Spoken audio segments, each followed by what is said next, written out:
खुशी भी कहाँ बर्दाश्त होती है। खुशी के लिए भी इंसान अपनों को ढूंढता है, किसी से तो बांटो, तब आनंद और बढ़ जाता है।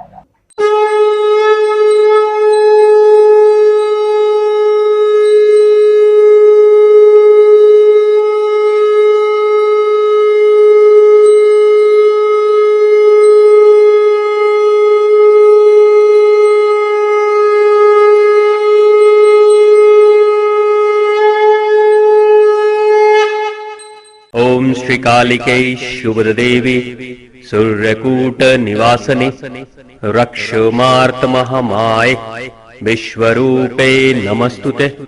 खुद खाना और बांट के खाने का आनंद ही अलग है ना।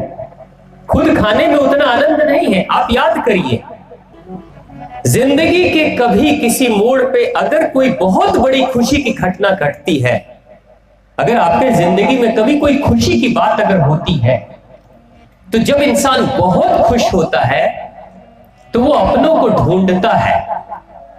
क्यों? खुशी बताकर खुश होने के लिए। अपनी खुशियों को दूसरे से, अपनों से बताकर वो और खुश हो जाता है जब अपनों के बीच में बताता है कि मैं बहुत खुश हूं। एक बहुत बड़े इंजीनियर से मेरी एक बार बात हो रही थी। दिल्ली में परिवार उनका रहता था। बेंगलोर गए थे एक बिजनेस डील के लिए। उन्होंने बताया कि बेंगलोर में मुझे 1 महीने रहना था और जो बिजनेस डील फाइनल हुई थी वो लगभग 50 करोड़ के आसपास की डील थी। बहुत बड़ा कॉन्ट्रैक्ट था। वो बोले कि मेरी जिंदगी का सबसे बड़ा डील था, लेकिन उस रात को, जिस दिन शाम को वो फाइनल हुआ, उस रात को मैं सो नहीं पाया था ठीक से, खुशी से। वो आगे कहते हैं खुशी तो थी लेकिन व्याकुलता भी थी। व्याकुलता ये थी कि मेरा फोन खराब हो गया था, मोबाइल खराब हो गया था और जितने भी नंबर थे सब मोबाइल में थे। मैं अपनी पत्नी को, अपने बच्चों को फोन नहीं कर पाया इस खुशी को बताने के लिए कि मैं जो आया हूं जिस डील के लिए वो फाइनल हो गया है। मैं अपनी खुशी को अपने बच्चों और अपनी पत्नी से नहीं बता पाया। नतीजा ये हुआ कि मैं रात भर सो भी नहीं पाया चैन से। अगर फोन मेरा चालू रहता और पत्नी से बात कर लिया होता, बच्चों को खुशखबरी दे दी होती, तो चैन से सो जाता। खुशी भी कहां बर्दाश्त होती है। खुशी के लिए भी इंसान अपनों को ढूंढता है, किसी से तो बांटो, तब आनंद और बढ़ जाता है।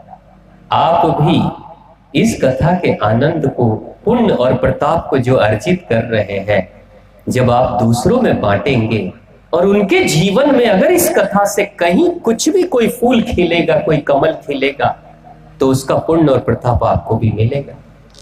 यानी जब अच्छा आप देंगे तो बदले में अच्छाइयां स्वतः आपके पास चली ही आती है। तो अकेले इस कथा को न सुने, अपने साथ अपने बच्चों को, मित्रों को, घर में जो माताएं बहनें हैं उनको भी लेकर आए।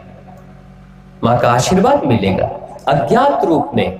आपको पता है, हम सब तो कुछ लोग यहां बैठे हुए हैं, लेकिन अज्ञात रूप में बहुत सारी अशरीरी आत्माएं भी रहती हैं कथाओं में हमेशा। नहीं तो उनके रहे बिना कथा हो नहीं सकती, विचार नहीं आ सकते।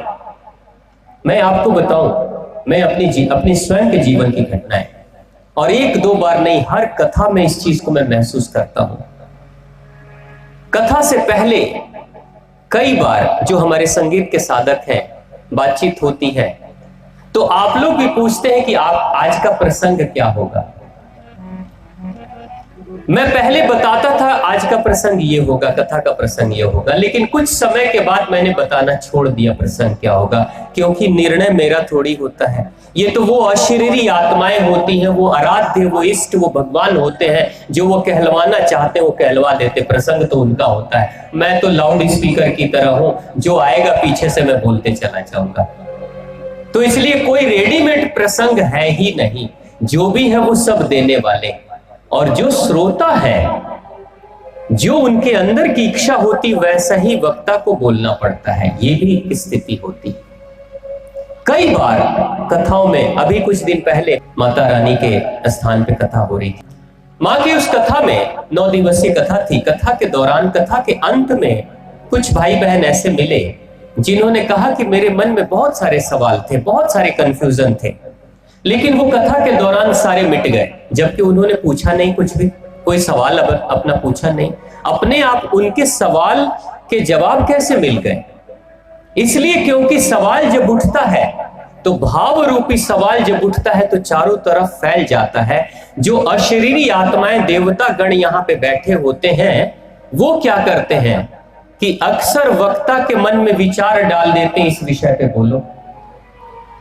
विषय भी उन्हीं का, जवाब भी उन्हीं का, लेकिन वक्ता बोलता है और श्रोता सुन लेते हैं, तो जो प्रश्न उठा था वो धीरे धीरे उसका हल मिलने लगता है।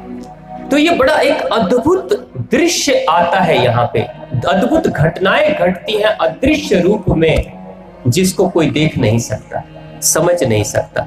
इन कथाओं में कोई मनोरंजन की बहुत बातें तो है नहीं कि जिसके कारण से आप रुके रहो। कमर में दर्द होता होगा, पैर सो जाते होंगे, मन करता होगा चले जाएं, फिर भी बैठे हो। क्यों?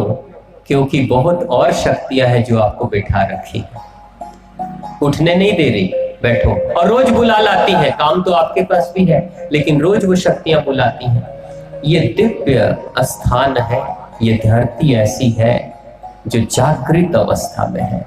माँ जागृत अवस्था में सब सुनती है, सब देखती हैं, और सिर्फ शब्दों को नहीं सुनती, माँ भाव को भी देखते रहती हैं कि अंदर क्या चल रहा है, मेरे बच्चों के मन में क्या चल रहा है, माँ वो देखती है।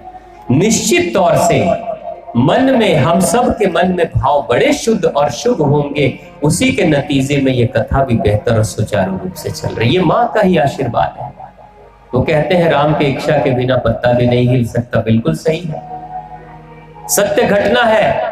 और मैंने अपने जीवन में कई बार देखा है कि जब तक भगवान की इच्छा नहीं हो तब तक कोई इंसान कुछ नहीं कर सकता, चाहे वो कितनी भी बड़ी योजना क्यों न बना ले। योजना उन्हीं की है, उनकी योजना को क्रियान्वित राजा जी कर रहे हैं, राजा जी के माध्यम से हो रहा है।